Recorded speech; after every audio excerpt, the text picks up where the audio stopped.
కొబ్బరికాయ సాక్షాత్తు శివుడి తల అని మీకు తెలుసా? పరమశివుడు త్రిపురాసుర సంహారం చేసేటప్పుడు ఎంత ప్రయత్నించినా సరే వారిని చంపలేకపోతాడు. వాళ్ల ముగ్గురు ఒక వరుసలోకి రావట్లేదు. అప్పుడు బ్రహ్మదేవుడు ఆటంకాలు తొలగాలంటే గణపతికి పూజ చెయ్యాలి అని పరమశివుడికి చెబుతాడు. శివుడు గణపతి పూజకు సిద్ధం చేస్తుంటే సాక్షాత్తు వినాయకుడే వచ్చి తన తండ్రి ఎదుట కూర్చుంటాడు. పూజ పూర్తయ్యాక నైవేద్యం సమర్పిస్తుంటే గణపతి స్వీకరించడం లేదు. ఏది పెట్టినా తినడం లేదు. చివరికి పార్వతీదేవి వచ్చి ఇష్టమైన పదార్థాలను పెట్టినా తిరస్కరిస్తున్నాడు. అప్పుడు శివుడు అసహనంతో ఏం కావాలి నాయనా నీకు అని అడిగితే అప్పుడు గణపతి నీ తల పండు సమర్పించు అని అడుగుతాడు. వినాయకుడు నా శిరస్సును అడుగుతున్నాడు అంటే ఏదో మర్మముందని శివుడు గ్రహిస్తాడు. శివుడు ధ్యానంలో కూర్చుని దోసలు పట్టేసరికి ఆయన చేతిలోకి తెల్లగా మెరుస్తూ గుండ్రంగా ఉన్న ఒక పదార్థం ప్రత్యక్షమయ్యింది.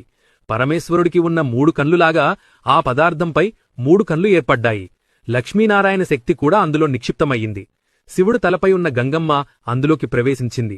పార్వతీదేవి తినే పదార్థంలాగా అందులోకి ప్రవేశించింది. అప్పుడు ఆ పవిత్ర పదార్థాన్ని గణపతి స్వీకరిస్తాడు.